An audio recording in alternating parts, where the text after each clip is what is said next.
Welcome to Getting Juicy! I wasn't sure if I was going to go high or low on that one, but you kind of you stole my thunder. My thunder. Thunder. Yeah, thunder down under. Oh my gosh, by the way, you look so beautiful. Sorry, that is like so ADD, like all of a sudden, like just shiny things. Yeah, like shiny things, because your face looks so clean shaven. You got the hair. I don't know, like something. You're glowing right now. Oh, thank you so much. Honestly, maybe it's because the last time I saw you had the thickest mustache I've ever seen because of yeah, that's right. Because of an Instagram filter. So maybe that's why I'm like, oh, wait a second. No. Right. That filter wasn't real, but now. No, that's right. So the filter's gone and I shaved my pubes off. So yes, now I'm like clean as a baby. Beautiful. Yes. So I'm sorry, Freddie Mercury, no more. Because honestly, it was pretty cute. I gotta say, that thick mustache. Well, I gotta say, Freddie Mercury got burned by Freddie Jupiter. Who's that? What?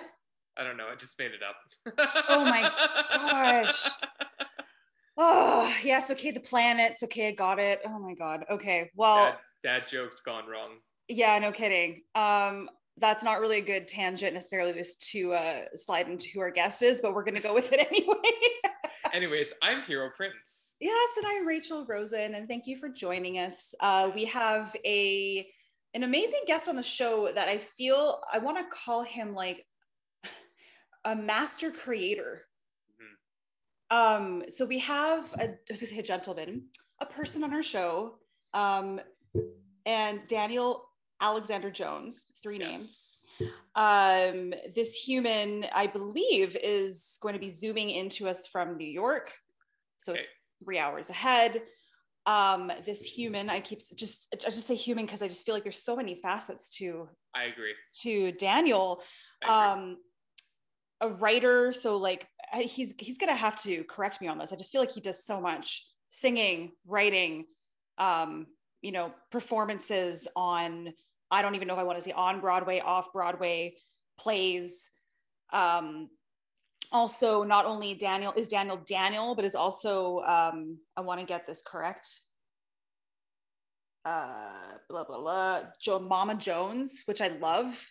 Jemima Jones is, I don't want to say an alter ego because not an alter ego. Jemima Jones pretty much is a spiritual, I want to say almost influence that speaks from Daniel.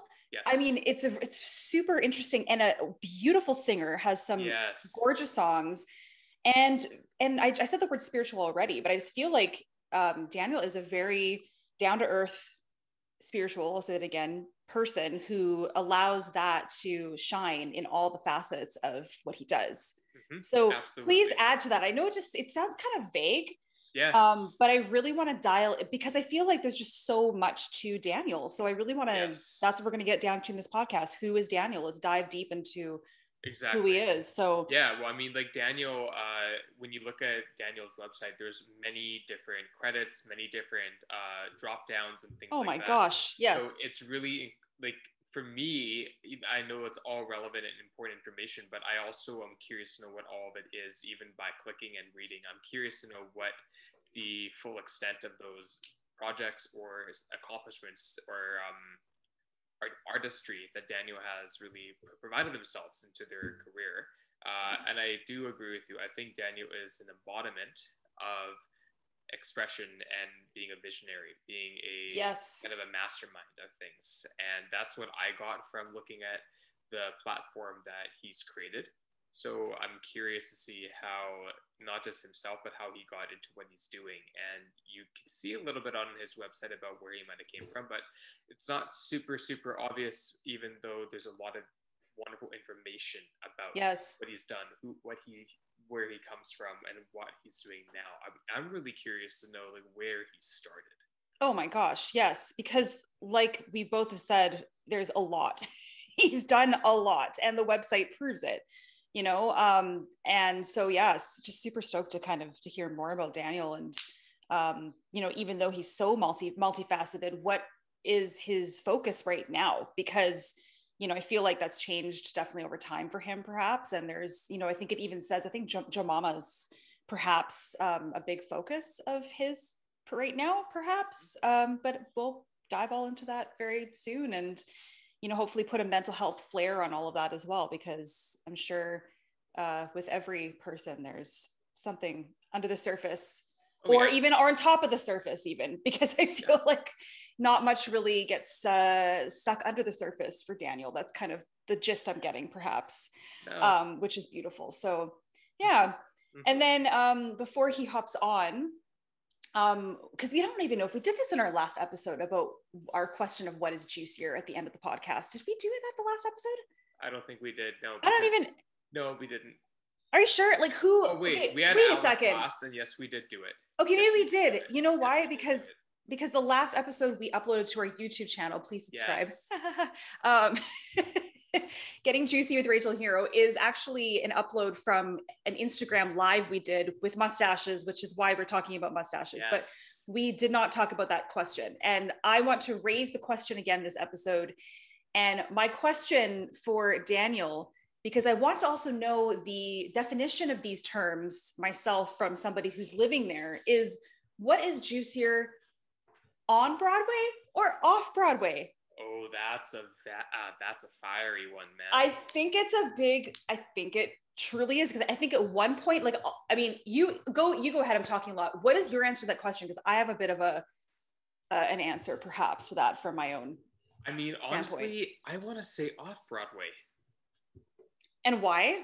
Well, okay, like I'm not the theater nerd in this duo, or soon to be trio. I'm like, compared to yourself, you have a lot more knowledge in upbringing, but I think, I mean, I'm a fan of the fringe and the alternative. So I don't look at something off Broadway as being less than what is on Broadway. I think it's kind of more what's underneath it all, Absolutely. What's the alternative approach to something that we wouldn't even think about, and who are the people that are really making a difference? And maybe not, but I don't know enough about Broadway. If it's on Broadway, is it subjected to censorship? Is it subjected to, a certain kind of candor that is not, it's not mainstream enough, because these Broadway theaters are so based on universal populations, right?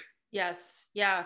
Well, and I actually completely agree with everything you just said. Like, I think that's kind of a loaded question. And here he comes right now. And I was just going to say really quick, I think at one point on Broadway used to be the shit, and now that doesn't really exist anymore. Because of what you just said. Yes. What a fantastic line to walk into. Hey, Daniel. How are you? Hey, how are you? Nice to meet you both. Nice to meet you too. Thanks for taking your Galaxy in 2 hours. Oh yeah, it is a joy. I'm so psyched to be here. So yeah. We're so what did I miss? Just us being two Ishi Jews, kvetching and, just cavelling. I don't know what else to say. Rachel, you got anything to add to that? Not really. Did you hear what we just said about on Broadway? You probably didn't hear anything. Okay, that's fine. That's great. Because we're going to ask that question at the end, but we always like to tell our guests that we are recording already. Beautiful. So just, no surprises. Although we love surprises, but, so we're doing that already. And we just kind of jump in, kind of go with the flow. I was going to say flow with the, I don't know when to say flow with the go. That sounds yeah. Flow with the go. So you are 3 hours ahead of us, I think. No, I'm in LA right now. So we're all okay. aligned. Oh my God, we're all aligned. Oh, I was really wishing you could tell me what the future was going to be like 3 hours from now. Like, it's like such a riveting amount of time. Like those 180 minutes. Can you? There's dessert coming. That's the thing too. Ooh. Yeah. Oh my. Yes. Oh my. Dessert before dinner. Oh. I love it. So I don't know, Hero, I kind of did a little introduction to yourself, and you have no idea. I'm like, our guests have no idea what we said about them. They were all good things. Always. But we always kind of like to have our guests also talk about themselves. So, basically it's whatever we could gather from your website and from social, but basically our platform is really about getting behind all that and getting beyond all that And because, you know, I also feel like even with social media, how it was, I guess, originally deemed to be a platform for authenticity and being real, like that Facebook started from, you know, just college kids like shooting the shit, wanting to know who their fellow classmates were. But I feel like it's kind of diverted from that. And, you know, whatever is quote unquote real is also fake now. Like it's a fake real. There's filters, there's this, there's that. So so we want to really just get to know the real Daniel. And you are multifaceted. Holy cow. So maybe dial it down. Who are you? Exactly. Like, step back. We want to get the stripped version. Yeah. Okay, well, that's good. I got my moves on. Yeah, I love that. I was so excited when I learned about your podcast, and thank you so much for having me. And I did a little listen to some of the previous, and I love that. I love that it's conversation and that you two are so clearly connected and have such a beautiful connection that feels like it goes beyond just the circumstances of your life. I feel like you two probably, in some way have been together across time, right? Like you found each other. And it's that place for me, you say stripped down. I think I'm deeply, deeply a person who found art as a way to make expression and connection. That was my route to doing it. But the point has always been that sense of connection. It's not the object of the art, but it's like, what does the art get us to? And hopefully the art gets us to this, to a conversation, a point of meeting. We don't know each other at all, but here we are. What can we find? What's possible, in 1 hour together that would, be a suggestion of like, if you meet a stranger, what can you do? It doesn't all have to be judgment and distancing. It can be something else. So I love the way you said that, like get to the authenticity and sometimes you just got to get real in the conversation to get there. So I agree.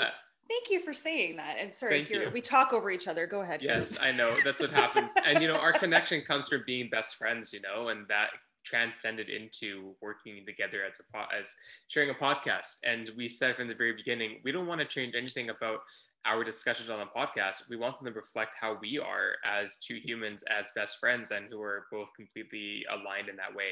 So that's what you're seeing in response to what you're picking up on. It's definitely not just two co-hosts. But we also we don't look at ourselves as pretentious or as, as an image. We look at ourselves as real people, just like everyone else. And so the people we have on the show embody that feeling of similarity, and that we all started somewhere. We're all still the same people as we were when we popped out of our parent. So why all the extra makeup on top? And work toward that. Learn how the makeup came on, learn how that extra filter, learn how that extra pair of headphones came on, or whatever you want to call it. But you didn't start there. So, keep your humility, keep your sincerity, because that's what people really want to know. That's what we want to know, right? And it's interesting because here you, like, I don't know if you said the word label, but I feel like, no, and I feel like, correct me if I'm wrong, Daniel, but it's hard to label you, because I don't think, and I think that's a good thing. Like, I think that we live with too many labels and get, stuck in these boxes where we feel like we have to be a certain way. So with that said, like, but to be quite honest, I was like, how do I introduce Daniel? Like, is he, he's a writer, he's a singer, but he's an artist, all encompassing. He's, Jemima Jones, so many things. So we're going to go, I know we just kind of like digressed a little bit. We're going to go back. We're going to go back in time now. We're going to go to the original question of really introducing yourself as a modality.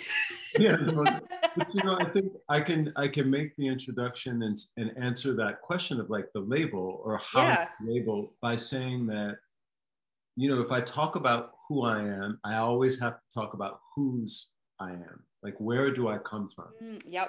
What lineage do I belong to? Yeah. And I was born to two incredible human beings. My father's name is Arthur. My mother, who passed away in November of 2020, her name was Georgina, but we called her Jeannie. Thank you. But the two of them, they married in 1968. She a white woman, he a black man. in New England at, you know, a year after Loving versus Virginia. So interracial marriage was illegal in much of the country up until that point. And they were brought together in the heat of the 1960s, right? And they were both socially engaged people. Their work was in community. They worked in Boys and Girls Clubs of America. They were like, they were the people who would actually give you the shirt off their back if you needed it. And so my grandmother, right? So when I think about that, I was born to people who believed that labels were things you should transgress to get to the humanity, to get to that love. And they took great personal risk in their own lives to follow love and not to follow what society told them was right or wrong or appropriate or inappropriate. And like any married couple, they went through their, you know, Sturm und Drang and upheavals. But when she passed away, they had been married since 1968. So it was like, so there's some way that the way they lived with each other and the way that they embodied, you know, relationship. Again, a lot of downtimes, you know, there's no sugar. But to say that I had the example of people who were simply following love, right? But because of the way the society viewed them, they were then viewed as being iconoclasts, right? And I think that for me, I've just followed love. I've followed creativity.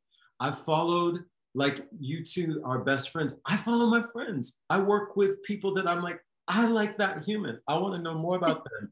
What better way to get to know them than to make a play together or make a song together or try some crazy scheme out together, you know, and get in the mix with each other.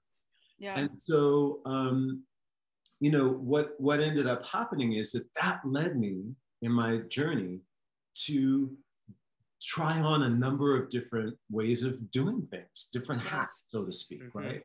Yeah. And what I knew is that what was important is the human inside of all of that. So I didn't care about becoming a playwright, a director, a songwriter. Like those were things that the outside world dictated. Yep. I didn't see them like, I get it. And maybe, you know, there's some parts of the world that'll be like, you might have done a little better to pick one, you know? I don't think that. What I feel is I've been on this incredibly rich journey where I've been able, because I haven't been in a box, to really move, travel, see things from different perspectives. And I think it's grown my spirit in a way that I'm really happy with right now. I'll be 52 in a few weeks. And I feel without question that the journey I've been on has helped me feel so excited about that rather than feel like it's a scary thing. Wow. Well, first and foremost, no, I'm taking this mic. First and foremost, thank you so much for like responding to that. And I was kind of saying to Rachel, I kind of viewed you kind of as a visionary, as a creator, right? Like not even a label in a way of labeling, but because that's so much about what you are doing. You're creating, you're making impact, you're amplifying your voice in a way of helping others amplify their voices, right? And the story of how you just said where you came from, how your parents came to where they were, the amount of you know, just being so true to your values and sticking to what feels right, that feels aligned with your spirit.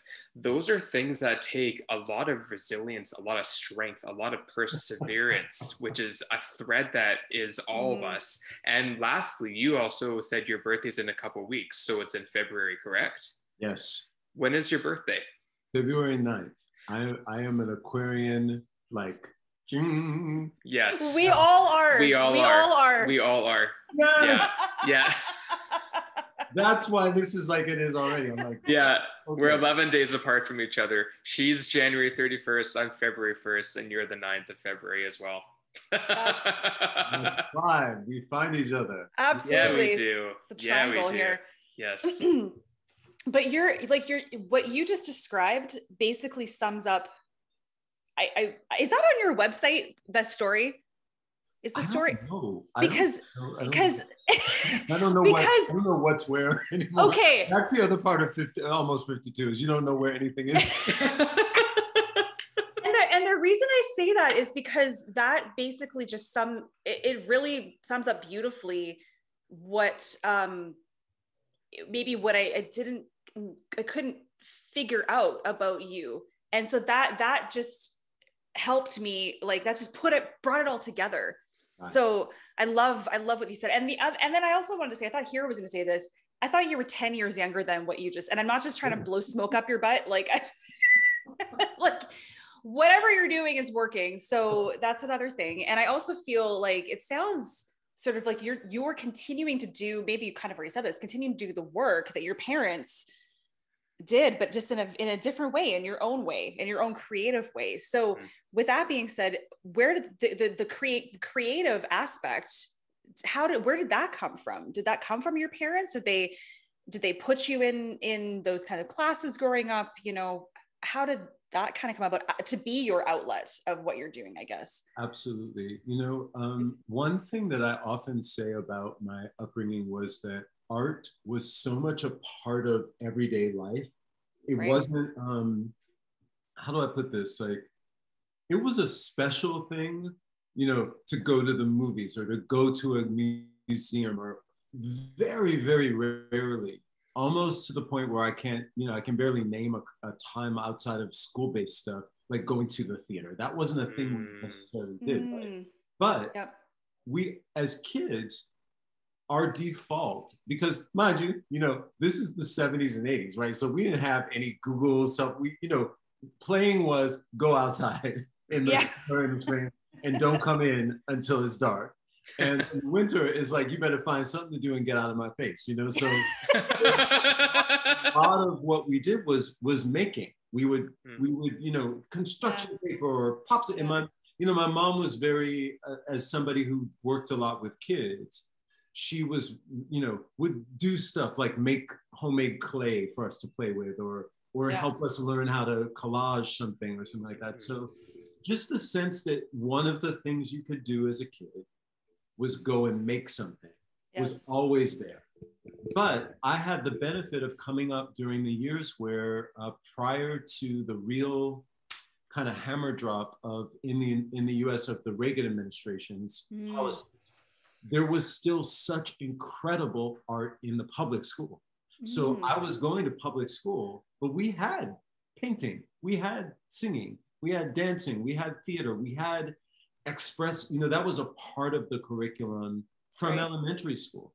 So when we were little, we were in pageants of, like, you know, cultures of the world, or like, you know, the Thanksgiving Day, you know, like all the lies about Thanksgiving, but we sure told them with construction paper, hat, you know, all that stuff. So there was this sense that part of the ritual of being alive was making things.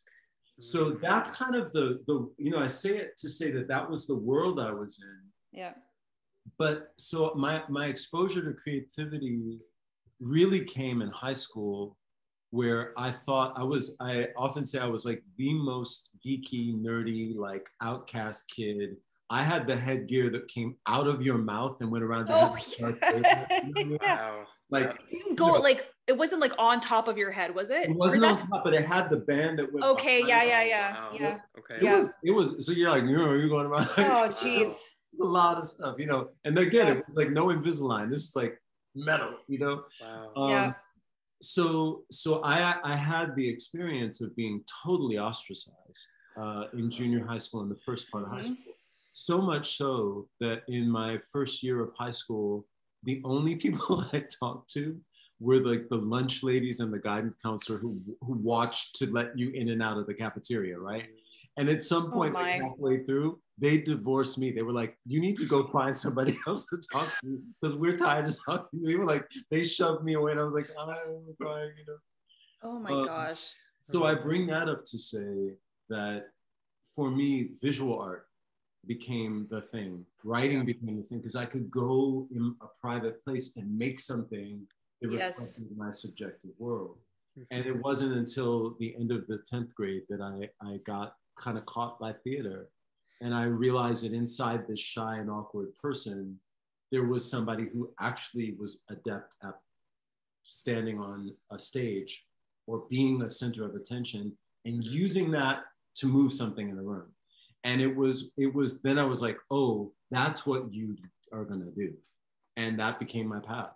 That's amazing. So did you find your, for lack of a better word, your tribe at that point? Did you find other people that were, I mean, I think I found my first crew, Okay. That was like, yeah. I don't know, y'all maybe, you're not too young to know of Fame, but there was a TV show that Fame with Debbie Allen, and like, it was a very popular. I know. Yep.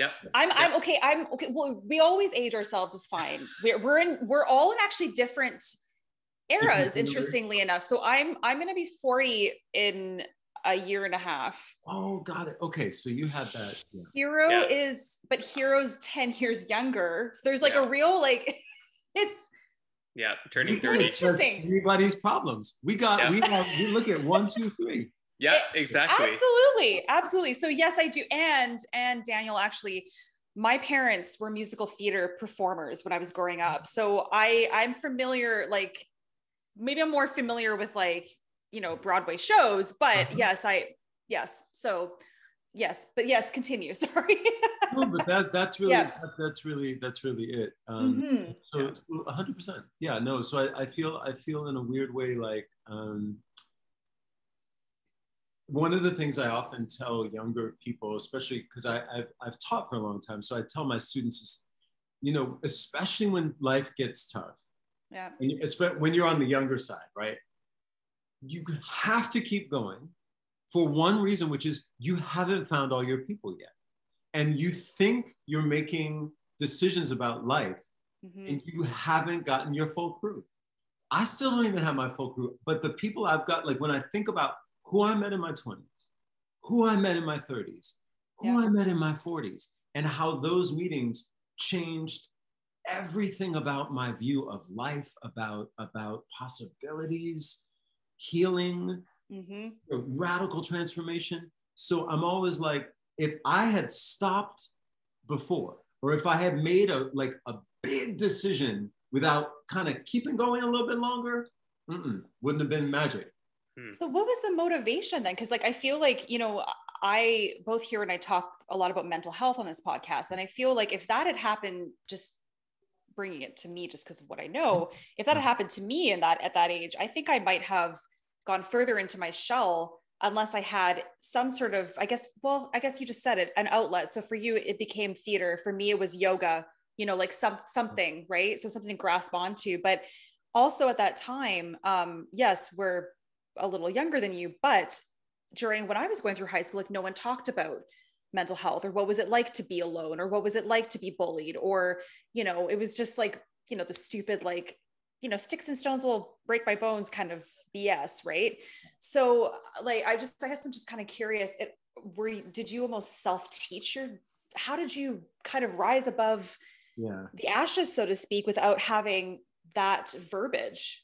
Or, I mean, I will say that I think there was a lot of damage done that, over the years, it's taken me a very long time to find those pockets of my own soul where there's stuff that was broken. And I think that I say that to you, not to say, oh, woe is me, but rather to say, I think we all have damage from just being alive, right? And for some people, as you're describing, like, there are almost unspeakable traumas that they engage. But here, I think the real key for me was, again, who I came from. Yeah. My parents and my grandmother, my mom's mom especially, the stuff they went through, I can't even put my head around some of the stuff. Now that I'm adult, and there's some things, when my mom passed, she asked me to take care of her belongings. And she didn't have a lot of material possessions, but she had a lot of meaningful things, and some writings that she had, journaling that she had done, and kind of going through that and saying, oh my God, like stuff that I never knew she was dealing with when I was a little kid, for example. Right. And the kind of the understanding to say now, when I look at struggles that I've had, I can point to something which she had, which my grandmother had, which my father had, and that is curiosity. Wow. They were always curious about life. And I bring that up to say that they could feel what they were feeling, but there was another little part of them right alongside that was like, yeah, I'm depressed. I'm bullied. As a teenager, I'm like, I was, I don't know if I can use this word on the thing. Yeah, but anything. Every day in high school, I want to say really those first 2 years especially, I was called faggot and pushed up or physically pushed up against lockers, something. Every day. But every day of school. Sometimes multiple times. So it was this normalized thing.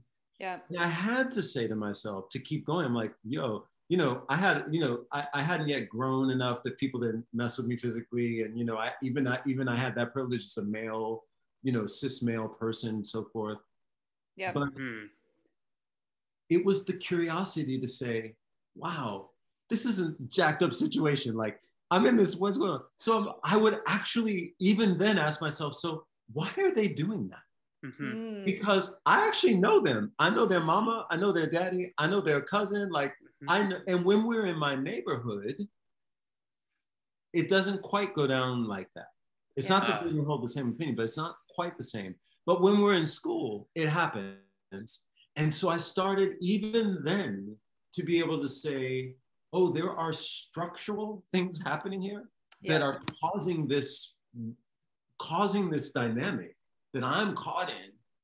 But it's not just those people and their personalities. Something else is going on here. So it started to be about race and class and representation and territory and turf. And it didn't necessarily make the bullying go away, but it made me hungry to know more why people do stuff like that. Like, why do you do that? And that kept me going. And so I'm always like the curiosity that there's more to life than just what you're going through. Even if what you're going through is horrifying and the only thing you can pay attention to, there's always something to be curious about. And that was something my parents and my grandmother were like, they would come and they were, it was New England. Love it. I should have said this, it was Massachusetts. So it's like, they're Yankees, they don't have they have feelings, but they're not gonna linger too long. It's like, you gotta, somebody better be shoveling. So it's like, you can cry, but cry while you're shoveling. Yes. Yes. Oh my God. It was a very long answer, but I love, and I've so much I could say, but Hero, I'm cannibalizing this conversation. Please. No, it's fine. It's one of those things that with everything you just said, discovery is something that's within all of us. And I find that when we are in the most sense of not knowing where to pull from, we ask questions, and as Jewish people, we ask questions all the time. I mean, it's just part of our background, and I joke around, we ask more than 4 questions, but we do, it's really one of those things that if I wasn't inquisitive or proving something to myself or to whatever motive there was, I wouldn't be alive right now. No matter if I'm 30 or 40 or 70, I would probably have taken my life. And if I was a teenager, if I had the brain to do so, which I don't. So when you look inside, you reflect about what you've been through. You look at your ancestors, you look at your peers, you look at how other people act and show up in the world. You become an observer of other people's actions. And you might observe your own actions from that as well, because you might take on some of those things temporarily, hopefully only for a little bit.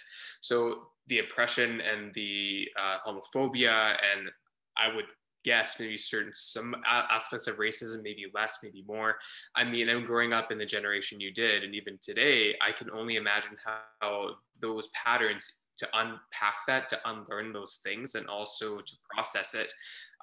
You spoke a lot about in the beginning about your life and going through high school and kind of like 10th grade, finding that performance of theater. And so in respect to what you just said and expressed, I'm curious to know how that piece of curiosity kind of lent a hand through the later years of senior high school, going into post-secondary, if you went for post-secondary education. Can you speak more to that a little bit and how that kind of transcends through what you just spoke about?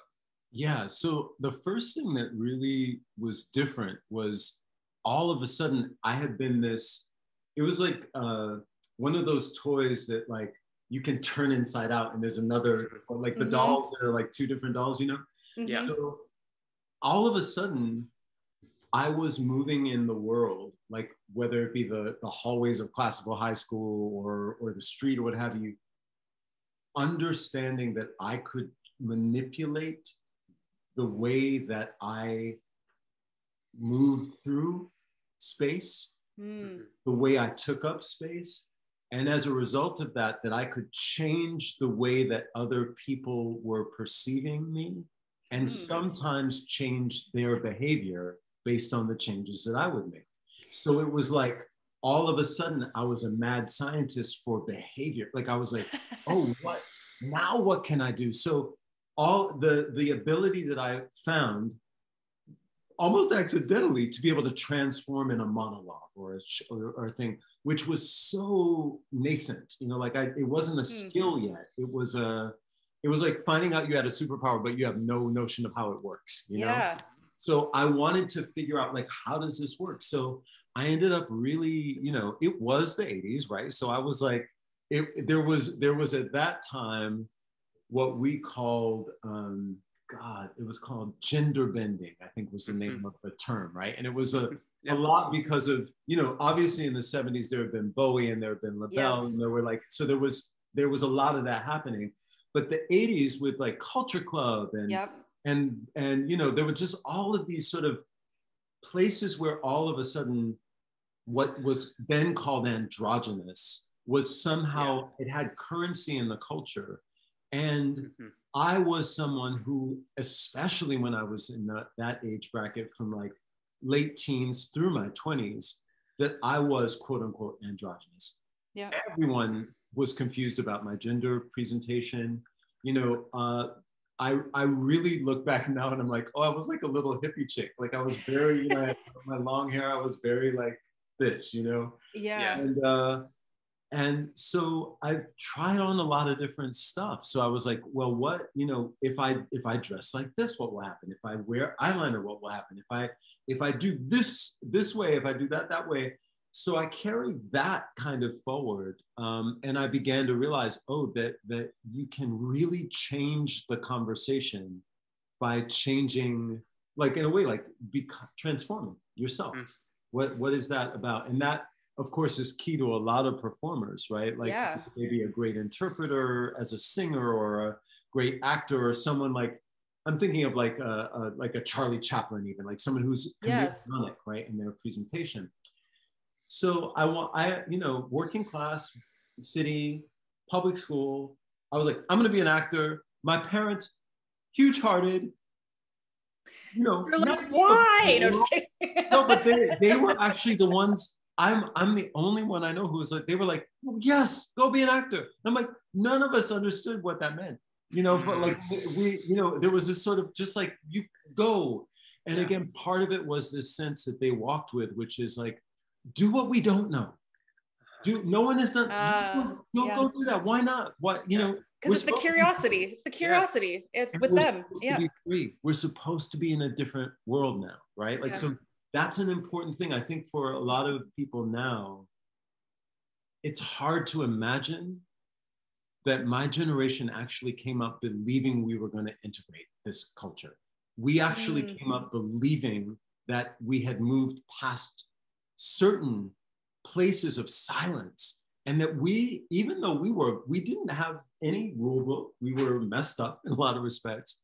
But the quiet, I think one of the biggest spaces of silence and grief in Gen X, it writ large, is we don't talk about the fact that we were on the ground integrating this culture in those schools. And that we really forged connection, relationship. We tried things. And the place where we are right now in terms of the rigidities around identity, the rigidities around race and class boundaries, it wasn't quite like that when we were coming up. And as a result, I think it makes, you know, it's made me very, very skeptical of a lot of the, it's kind of like I've often said, like the technology that frees you can also cage you if you're not careful. Absolutely. Right? So all of that is to say, you see how I do my Aquarian talk. Yes, I love it. We're the same. We are the same. We're signed up. We're all signed up. Right. But I got to college, and I did go to college. I got into Vassar College, and which at that point, prided itself on having like a really great drama department. And I, you know, again, naive, Meryl Streep had gone there. I was like, there's no better actor, you know, like go where she went. Yeah. And I didn't know from anything, you know, like so in many ways I went blind. And what I was then blindsided by class. I had never been around people who had that kind of wealth. I had never been in an institution that was intentionally crafted to support their futures. And that, you know, for many of us who were coming from working class or poor backgrounds, whether it was the intention or not, our experience was very often that we were like in a control setting. We were like the variables for this group of people to learn how to interface with people who are different than they. But our journey was not central. That's the experience we had, whether it was true or not, right? And I was told in a very blunt way by the head of the acting program at the end of my first year that I would never be cast in a leading role and that I should find another major to do. And it was like a knife to the heart, you know, and I certainly had dealt with racism before, but I never dealt with it in that kind of institutional setting. And also what I now can look back on and say, oh, there had to have been homophobia in there too, or some, you know, some rejection. And so it comes back to that place you were talking about at the very beginning about labels. No one knew what to do with me. And the easiest thing to do was to just get me out of the picture because I complicate things. I've always complicated things. So if you're going to have a conversation about these very clear boundaries, and then you have somebody walk in who blurs all of them, you know, just by virtue of being who they are, that's tricky. So that was the first place where I really got a big fat no from you know, a kind of the path that I should have taken in the world of eyes of the world, which is go get a degree in theater and then become an actor or become a whatever. And for me, it ended up being that I left school for a semester. And then I ended up coming back and I chose to align myself with a program of study in Africana studies. And that gave me the critical, historical, philosophical chops to be able, like I was talking about, what did I just experience? That same curiosity, right? What is this? Why did they do that? And it helped me realize that I actually was not alone. This was not a story that was Daniel's story. This is a story of almost every Black artist that had a successful career. They were told no. And to be able to be brought into that field to say, oh, I can have an analysis of this. I cannot take this personally. I can understand that this is a phenomenon that this is where I'm hitting the intersection of race, class, gender, blah, blah, blah, whatever. But I'm whole. I'm an artist. I'm good. I'm gonna do my thing. I'm gonna figure my way out. And that's so I was like, oh, the hard part was that it came when I was 17, 18. Yes. The great part was that it came when I was 17. So I didn't invest myself into something that I knew didn't want me there. It's so interesting because do you feel it's interesting because I feel like these days we have more labels than we ever have before, right? Yet you had said something interesting, how you feel like perhaps we're more rigid than we used to be, which is interesting because we're so many, but yet there's more people fighting for freedom perhaps than there was. And maybe that is because of the internet and social media, we're hearing about it more. But I guess I don't even know what my question is. It's just, there's a lot of just kind of marinating in what you said, but how do you feel like, for me, I guess you were talking about how you weren't really in this box, but now I'm thinking of like the terminology non-binary, and that's a huge thing these days. Was that a term back then in the 80s? Was that around? Probably not. Not at all. Not at all. So I mean, like, how do we move forward from this? Why have we, I feel like we've gone backwards. Like, what's going on? Yeah, it's there's an expression in the culture of like something is a trick bag, right? It's like you think it's going to do one thing, but it's going to catch you and do another. And I would say historically, right, in every culture, there's a trickster figure. That's true. Every culture, and most often, they're in some way connected with language, with utterance, with a spell being cast or a thing being named. And part of the trick is always like, be careful what you wish for because you just might get it. So like, be careful with how you name something, right? And yeah, I mean, again, I had the benefit of being born into and then kind of coming of age during a time when, and I think particularly, I was deeply, deeply shaped by Black womanist, Black feminist writers and thinkers, right? And so I was around when a lot of this language was being born. And it was being used in such glorious ways to say, you will not erase my experience. I will claim my experience and I will claim it, the fullness of it. I will be able to sit with the contradictions of it. And I will demand that you and I recognize our differences from our distinctions. Yes. That we're not all the same. And there was such a movement, especially in left-leaning circles, to find out what our commonalities were, to be in coalition, but always there was something that you were asked to leave outside. Yes. Especially as, people of color, as queer people, like there was always this recentering of some, normative white, heterosexual, patriarchal, blah, blah, blah, all of that language that we all know. Yep. But in this moment, right? One of the things that I feel like my ancestors fought against so profoundly was the idea of racial essentialism, that by virtue of your biology, somehow you possess innate characteristics, qualities that are character-based qualities. And so it was levied against us, as was levied against the Jews, as was levied, we can go through all of history, that there are these inescapable, innate qualities. And my ancestors, your ancestors, fought tooth and nail to say, no, we do have lineage, we do have tradition, we do have some things that come through embodiment, epigenetics, we talk about that now. But we are also individuals. We are distinct. There will never be another person like you, any of us. And to collapse a human being into a named category that somehow is supposed to tell you about who they are based on that identity, that to me, I don't think that's what they intended. I think what they intended was to get us out of the yoke of that reduction. Yeah. But there's a danger. And the example I always use,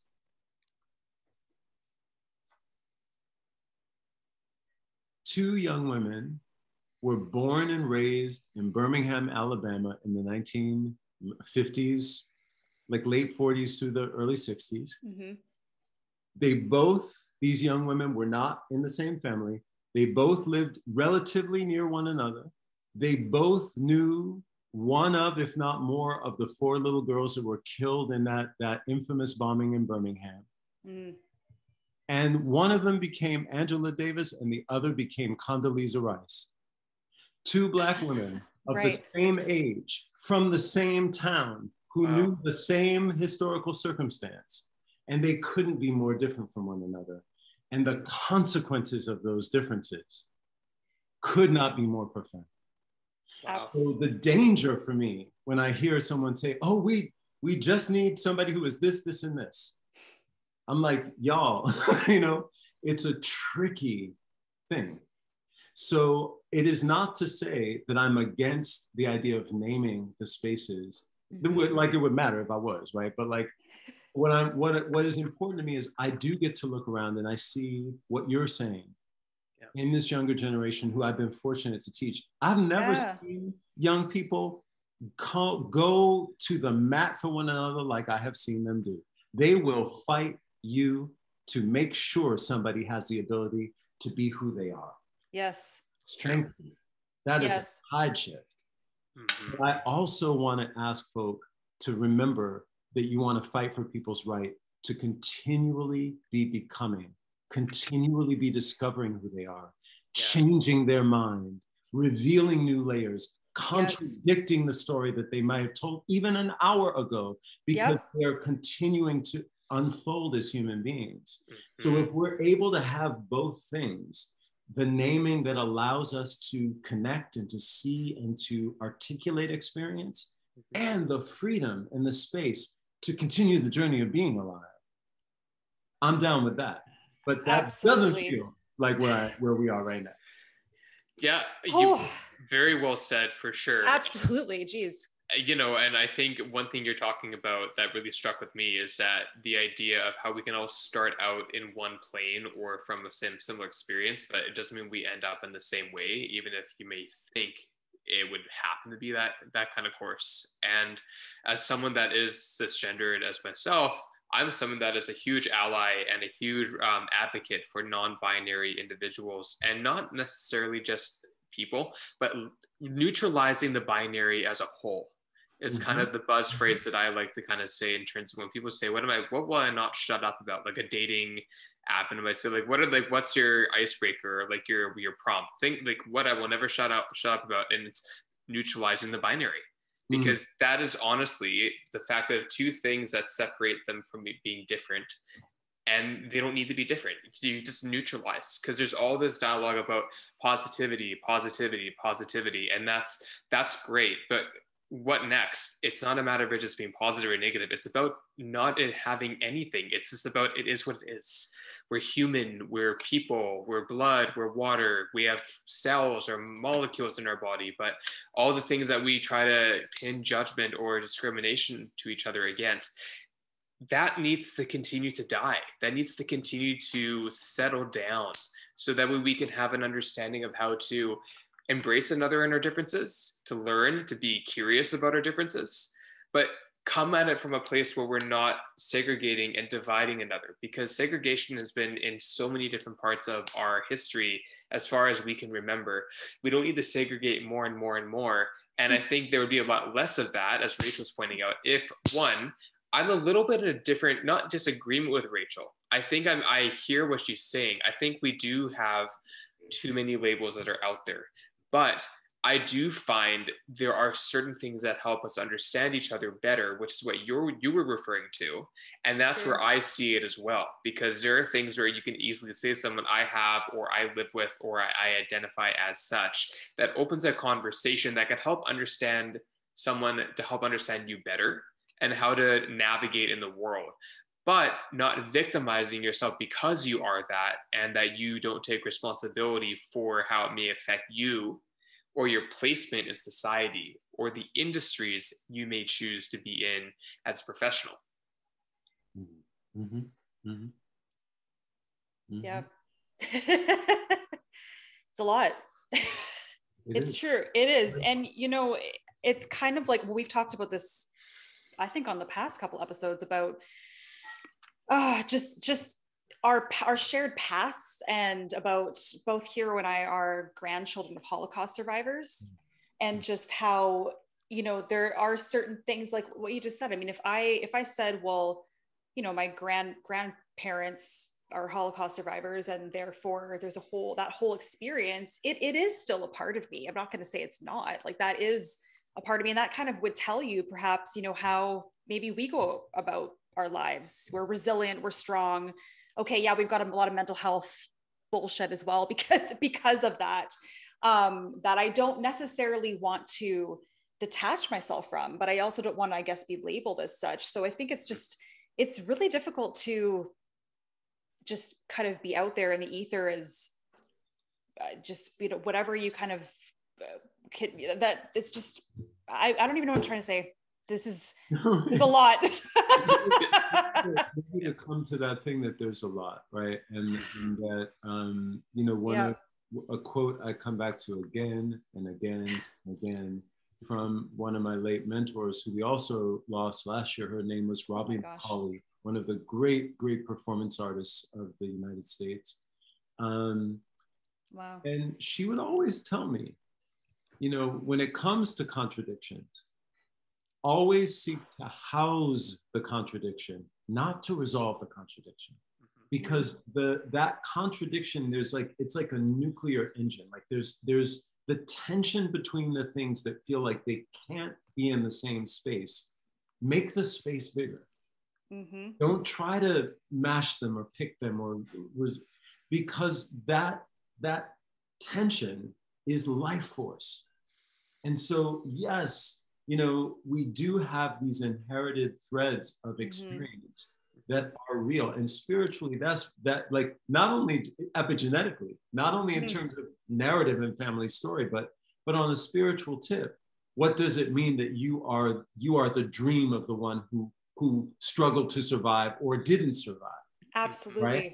And that does task a life in a different way, because you are carrying forward, you are the embodiment of them looking death in the face and saying, I dream of my grandchild.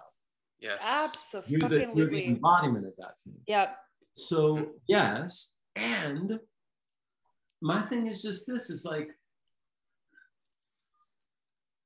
my grandmother used to take me on walks to look at nature. And of course, as a kid, sometimes you have that thing like, I'm gonna go pick that flower. And she goes, no. That flower is alive in that patch of land. And you are passing by it. It's on its own thing.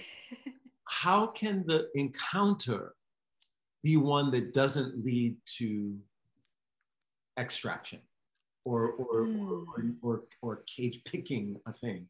So I meet you, and then I'm like, you know, grandchild of Holocaust survivors, podcast host, you know, I extract out the blurb that I need from you all, and then I somehow think I know you. Versus saying, actually, I will never know another human, but what I can do is have an experience. And that's what I want to keep coming back to in my work. And what I want to keep coming back to in my, if there's one thing that I can offer before I leave this planet, I hope it's that encounter can lead to experience and not extraction. That you can be everything can be broadened by being present to the thing you're experiencing in real time, and not feeling the need to collapse it, to distill it, to what I call a taxonomical approach. Like you take the butterfly, you pin it, you name it, and you take it away. Love it. I love it. What I'm curious to know more about, Daniel, is first and foremost, I think there's been lots of threads that have been connected beyond anything relating to what the public maybe has a chance to get to hear you speak about. And so what I would love to know is that even though we're coming up kind of at the last quarter of our conversation, I'm really curious to know about, as you take, Daniel, of those experiences that you've been through, and you think about the works you've created, the projects you've collaborated on, how some of those lessons in your life, those takeaway experiences of curiosity, how they transcended into your works, and what has the response been of the people that have engaged with your works? Thank you. That's a really beautiful question. I think the latest project, which is this Aten project, and it is it's something that can be accessed as a digital space, right? It houses music videos, the songs that the music videos are born from, conversations, reflections. So it's really like a living space that's digital as the point of access because of the pandemic.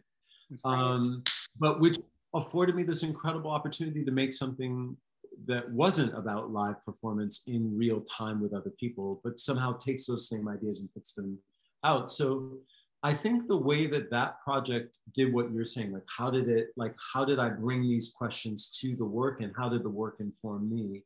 That project was born absolutely after my mom's passing. And, there's a thing that I think, anybody who's fortunate to have, a healthy relationship with a parent can say, there's no preparation for when they go. And, I was 50. You would think I would be better, because it's like you keep in it, but no, it really undid me, and it continues to undo me. And my grief was such that, it was happening during COVID. So many people were dying. So many people I know were dying. There were losses everywhere you looked. So there was some balm in that, because I was like, oh, death is around us, you know? Yeah. And in my case, I at least got to be with her. Oh my gosh. Yeah. But there are people I know who they couldn't even see their loved one at the end. You know? So, but you still got the grief, and the grief connected to, as I shared with you earlier, like all of what that means, because, you know, I'm looking at a world that is the inversion of what they worked and prayed for. I'm looking at a nation that is in a worse state of affairs than 1968. Which is, you know, they were like, there has never been and there will never be a year like that. And I'm like, we topped it, you know? So what I had to do was to take all of those questions and find a way to move them through. And so this became the thing. And it was I'm so grateful to that project. I think it will always in some way be my favorite thing I've ever made, because it was the thing that helped me stay and grieve and make, I think, an offering to anybody who's lost somebody with this project. And it's stealthy, because you don't know it's about grief at the top, but it really is about grief. It's about grief, loss, transformation. And then the reaction of people, you know, it's interesting, because I feel like many artists can say this, you know, we don't really hear back from you. I mean, like, unless you're doing something that you know, in live performance, like where I walk out and somebody comes up after the show. Yeah. Maybe you do a good review. But what I will say is the people that have been this year, for some reason, I heard from, I don't want to say almost a dozen former students. Wow. And some of that was because of my mom's death. They heard and they wrote a note or whatever. But a lot of it was like they saw the work, or they read the book, or they're like, you know, it just started, like, somehow got triggered that they wanted to connect with me. Some of them, one in particular I'm thinking of, I hadn't seen in over a decade. Oh, wow. And to have them, they came to my book signing and they said, you know, I'm looking at this person who's like grown. You know, like they're in the all the way. That's and wonderful. Who they are was who they were then. Yeah. And I knew that that's who they were, but they didn't know yet that they hadn't taken. They weren't ready. Yeah. They were ready. Yeah. And that to have them say how important I had been to them. That's the stuff, like, that's why I always say, tell your teachers, tell people, if you read a book or you hear a music or you see a film, write the people who made it. You cannot know what it does to our spirits to hear back. What do you teach? Well, please tell me. So I've taught in theater programs, you know. Okay. For 13 years, I've been on faculty at Fordham University. I'm a professor there. Okay. And, you know, let's just put it this way, other than being alive and going to high school, I've never been anywhere for 13 years. So it's a lot going on with that too, right? But I teach acting, solo performance, playwriting, theater history, theater classes, you know, like a little bit of everything. Wow.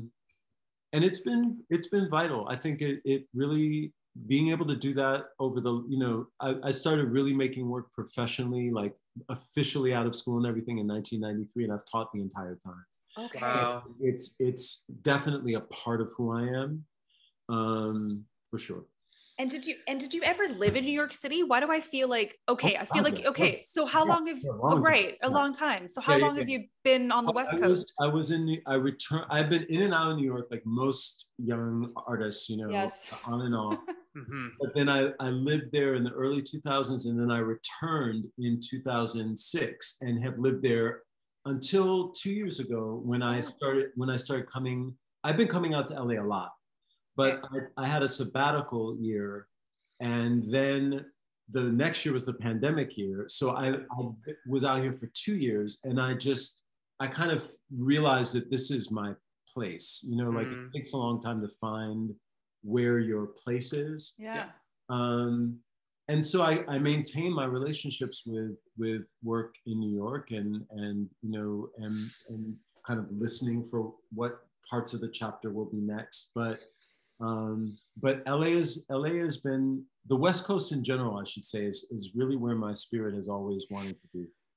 I love that. And you're in Vancouver? I'm in Vancouver. Rachel grew up in North Vancouver and lives in Vernon. So as far as West Coast, Best Coast, like we understand that. I mean, preach the choir for sure. I got to go to Vancouver one time, and it was a beautiful city. I was like, I've never seen a city so beautiful. I was like, what are you telling me? When were you there?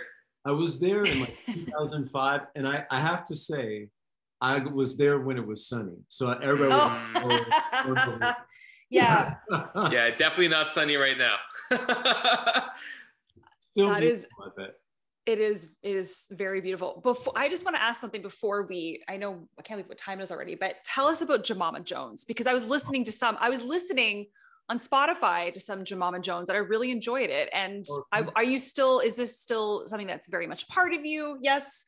Okay. Absolutely. Yeah. I first performed, I really feel, I've said in other conversations, I feel she came to me. Yes. I really, you know, without being too woo-woo, it really is more like channeling or masked performance where there's something happening that is beyond the conscious mind. Yep. Yeah. So 1995 was the first time I performed as Jo. She's been with me for a long time. So she will always be here. Yes. But what's interesting is, you know, the last decade has really been about her, and has really been about her, the performance pieces, albums, everything that's come out of her. And right now, I'm actually in this process of figuring out like, oh, okay, but there's a new version of Daniel that's come forward. Who's he? And I'm giving a little space for me to voice some things. So that's also exciting. It's new terrain. I haven't really done a piece that is based on my own experience in about, like 12, 13 years. So I'm now listening toward that. What keeps you grounded? Because I feel like there's maybe you're not grounded. And you're saying the question to three Aquarians. I know, because chat. Actually, you know what? I think I just put my foot in my mouth, because I've actually been learning how to deal with groundlessness instead of being grounded. But as we all, I guess, are right now. But I just feel like there's, like I said, you do a lot, and there's, you know, there's nothing's necessarily concrete. Is there anything that you do that kind of so-called grounds you? It's like my friends. Yeah, perfect. I have the most amazing friends, many of whom I've been very close to for 20, 30 years. And I have wonderful new friends, you know, meeting you. I hope we are friends, you know, like Absolutely. Absolutely. Yes. Absolutely. Always about like that. I go back to what my grandmother said, you know, whatever you are going through, there's space outside of that. Go to the space outside. And so my friends represent that to me. And that they will call, and I'll be like, beautiful. And they'll be like, you said that same thing 2 years ago. You know, they have the receipts. They can bring humor. They can bring motivation. And, you know, increasingly, as someone who, you know, I feel like I became a warrior at a very young age. Increasingly, I'm learning one of Robbie's other big provocations to me is to lay your weapons down. And I'm learning that is a process, and that doing that with my friends is a necessary part of the journey of our friendships. And even those, like I said, I've been friends with for a long time, and I'm sure you two can relate to this, that there come these places where no matter how much you love each other, no matter how long you've been together, something will arise that has stakes attached to it. It feels so big that it could be a point where that friendship could break. Yeah. And you have to choose whether you be vulnerable, really vulnerable. And if you do it, the what unfolds, the power of what unfolds, whoo. And if it breaks the friendship, then that's what needed to break it. But more often than not, in my experience, it's been like oh my God, just realizing that I didn't spend 20 or 30 years building a friendship on nothing. There's a real foundation. Mm-hmm. So that's basically, I love it. And that pretty much just explains the whole past couple of years, I think, with everyone's relationships. Has been a real test for all kinds of different kinds of relationships. Yep, that's for sure. And so there was this question that Rachel was asking me to answer. And so this is the question that we wanted to ask that was tailored more to your wheelhouse of information and inspiration. And so the juicy question that we want to ask you is, what is juicier, on Broadway or off Broadway? Off. Okay, why? Broadway is the manicured garden. Off Broadway is a field of wildflowers. And that's where I would rather be. So it's still like that, hey? And I guess that was also my question. I haven't been to New York in forever, but extraordinary work that's been happening. Yeah. I mean, I will say, but I will still say that a work comes to Broadway after it's been refined. And there is beauty and power in that. But for me, I will always love the rough utterance, the real raw thing. That's just my nature. Yep. So love it. It's not one is better, but for me, what's juicier? I'm gonna go there. Yeah. I love it. That's exactly what I said. We're all in agreement, I think. And we also just want you to be able to quote unquote plug whatever it is that you'd like to plug at the end of our podcast session here with you. The end, we're not saying goodbye. We're just saying, until next time. Bye for now. Exactly. Yeah. Well, just very simply, I would send folks to this website, www.aten.life. And there you'll see the videos, you'll hear the music. There's a little pop-up showing where you can go listen on Spotify or download the album. And we're releasing it as a vinyl album this month. So cool. I would say go there because I think that gives you a taste. And then if you want more, you can find me online. Amazing. And we always put all that juicy info in the show notes, so not to worry. Yeah. It's been absolutely a pleasure to have you. I am really grateful that we could get connected to you through your correspondent. And thank you so much for your time and your vulnerability, your transparency in sharing it with us. And we definitely would love to keep in touch. And you definitely have a friend in me. I can't speak for Rachel, but definitely have a friend in me. Of course. Jeez. Yeah, I know, exactly. Why? Well, because I'm not going to take the words out of someone's mouth, but we're clearly on the same wavelength, and the world is always closer when you have like-minded folks. And doesn't matter and especially if you're close enough by a couple hours of a plane ride, you never know where you're going to end up in the future. So, always stay connected. Whatever the two of us can do to support you, please let us know. We're on Instagram. We can chat, DM, all those things. And if there's anything else that we can do to support you, just let us know. Same here. And thank you for the gift of this time. It was really, I love, look at what can happen in an hour. If you're curious. Oh yeah, absolutely. It's just to a seemingly a stranger, which I would never call you that. I don't think anyone is a stranger.